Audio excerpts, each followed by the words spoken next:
What's up, guys? Today I'm going to be taking you into the absolute moneymaker out of the bunch tight end. If you guys don't know what play I'm talking about, we are going to be talking about the play known as PA verticals. This is found only in the Minnesota bunch tight end, and it was one of the main reasons that I chose this offensive playbook, as Minnesota is the only playbook in the game that has PA verticals with the RPO bubble and mesh, which are two other plays that I think are deal breakers when you're talking about this formation. Now, for whatever reason, my PA verticals play calls stats are completely bugged on this. I have no idea why. You can see right here, I've got 479 play calls in this playbook out of mesh with a 12.4 yards per play average. For whatever reason, my PA verticals does not accrue, but this has been my money maker play actually going back to last year in our Seattle Seahawks offensive game plan on Gridiron. Now, if you guys want the entire offense, my Minnesota game plan is not just a bunch tight end offense, although it is arguably the most complete and comprehensive bunch tight end game plan you guys will find.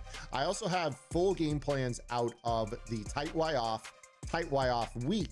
And I just added our audible down stuff to this playbook as well, meaning that you guys will be able to sub in a tight end and be able to run the gun ace slot, the gun deuce close, the gun wing slot, as well as the under center and pistol ace stuff, which is really, really glitchy for the purpose of scoring in the low red zone, short yardage conversions, 4-minute drills, milking out games with a lead. This is truly one of the best offensive game plans I have ever done. So make sure you guys go check it out. You can unlock everything on the website for just $14.95 per month. You guys can also bundle your college membership, and make sure you guys hop in our Discord where we have lab sessions each and every week taking your questions about the game.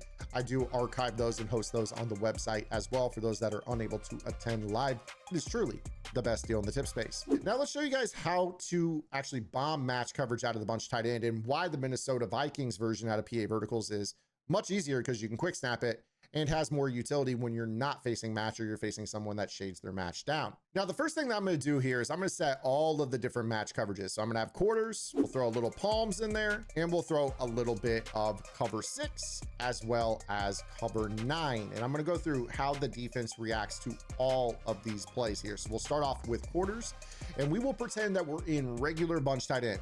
You guys can run this exact setup at a single back bunch tight end, pistol bunch tight end, or a bunch tight end in a different playbook that does not have PA verticals. So for the purpose of this, we'll just hot route out of mesh. The route combo is very, very simple. We need a tight end drag, so I like mesh for this. We're going to streak the point man. We are going to slot fade the outside receiver, and we are going to corner route the B receiver. So this is a little bit extensive as it pertains to some of our hot routes.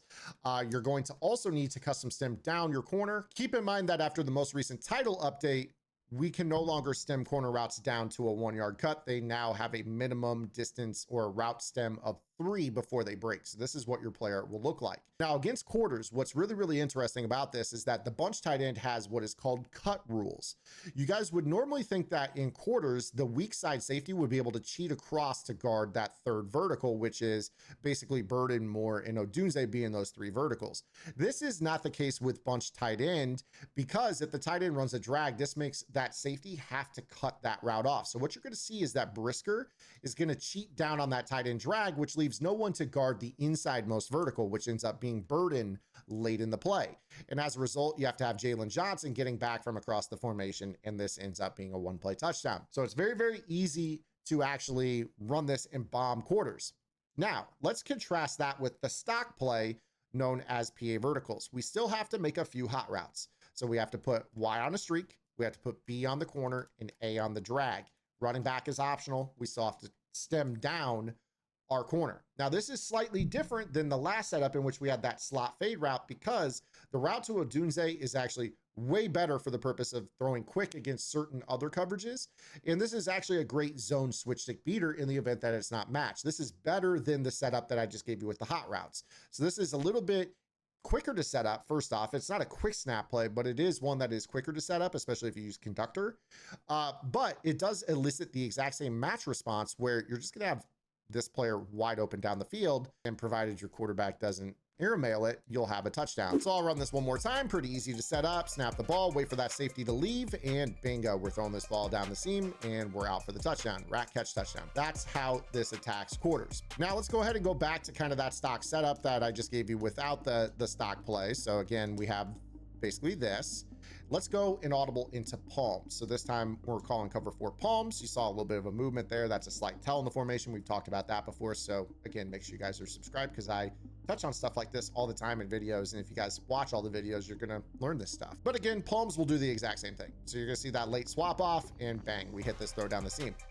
I probably bombed match coverage dating back to last year in the Seattle playbook, probably 5,000 times since last year. I mean, you run quarters, you run palms, you're getting bombed. Now, the funny thing is that cover 6 is a little bit different though, okay? For whatever reason in cover 6, when you go to this setup, you will end up with the linebacker that is on the left side. That would be Tremaine Edmonds, the 3-rec hook. He will actually try to run with this a lot of times late in the play. Now, he's still beat. And really awesome throw by Caleb. Kind of looks like he has so far in real life, actually, just missing every deep throw. But you saw right there that that match response was there. Okay, so again, with this setup, slot fade, streak, stemmed corner, tight end drag, you're ending up with that linebacker having to run with him. You could still throw this over the top of his head. If you have any type of speed advantage, you're going to be out for a touchdown, okay? So this bombs cover 6 as well. And that leaves us with the cover 9 defense. Now, the thing about cover 9 is that this is very, very different, okay? This is cover 2 to this side, not really cover 4 like we would get with quarters, palms, and cover 6, where the cover 4 side is on that. So that doesn't necessarily mean anything, though. With this, I will say the one major difference is that you will still have to bomb the nickel corner. So you're still able to go down the middle of the field. This bombs really any match coverage. And it pains me to say that because this is like something that is just so easy to run. But again, when you factor in that you have this play PA verticals, this is where this gets really, really fun because this play also does a really good job at wigging out people that call match, but shade it down. So take a look and check this out. A lot of times what I'll do is I will come out against people that run this coverage and I will set up, oh, looks like match, looks like quarters, right? Well, they've shaded it down, so it's not, but I'll set up this little beater at first. And the first thing that I will do is I'll snap the ball, look for that response. Oh, it's not there. Well, guess what? This corner route is open provided your quarterback doesn't miss for the like 7 millionth time in this video. So if they were to call their little quarters but shade it down, the play that I call out of PA verticals is again just the same combo. I snap the ball, I stare at that left inside safety. If I don't see him wig out, I know that B is wide open on the sideline because it's a shaded down cover 4 quarters. Now, here's the part that I really shouldn't be giving you for free, but I'm going to because I appreciate you guys, so make sure you're subscribed. But once I know that they're playing quarters, but they're shading it down, I throw that corner route the first time, then I know that I have a 1-play touchdown because there is a completely different setup out of this play specifically that you cannot replicate out of the hot routed version nearly as efficiently. And that is to just simply streak the X receiver, stem the post route down as far as you can, and then just create a mesh in the middle with B and A. This is a match quarter shaded down bomb every single time. Now I want you to watch that same inside quarter, that left safety with the arm sleeve, Kevin Byard. I snap this ball, watch what he does. See how he wigs out with that post? Just throw the streak down the seam and you're out for the touchdown. So this is why I have to have this play in my offensive playbook, guys. Now, this would have been something I never would have put on YouTube until I expanded the playbook to have my tight Y off and my tight Y off weak and my ace slot and my ace and my pistol ace and the deuce close stuff and all the red zone stuff and all the different screen tricks and RPO tricks. That's why this Minnesota game plan is one of my best projects ever. The fact that something like this that bombs everything is huge. I really haven't touched on the fact that this is also, I mean, I did in the past touch on this, but in this video I really haven't talked about how people will oftentimes when they see this route combo right here, they have this kind of innate response where they will, oh, stem down corner, switch stick, switch stick, switch stick, and then they give up, you know, X all the way over the top, provided that the pressure, you know, is, you know, not on top of the quarterback. So a lot of times people have this like innate response where as soon as they see a guy instantly break to the corner, they will switch stick over to this guy and then bang, this guy is now over the top for a touchdown. This route is better than the actual slot fade route at being wide open over the top. It's a little bit easier to throw over the top of someone that switch sticks. So I call this my switch stick beater. So let's get this straight. This is a sideline flood. It's a universal match bomb. It's a switch stick 1-play touchdown. and it's a shaded down match bomb that glitches out the safety. Why are you running bunch tight end if you're not going to run the Minnesota Vikings? If you're going to run the Minnesota Vikings, you might as well have all the other stuff that is in my game plan. So make sure you guys go check it out on Gridiron.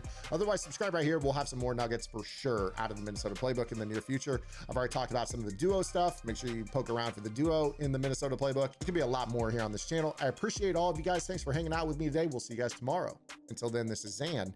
Get in the lab and good luck.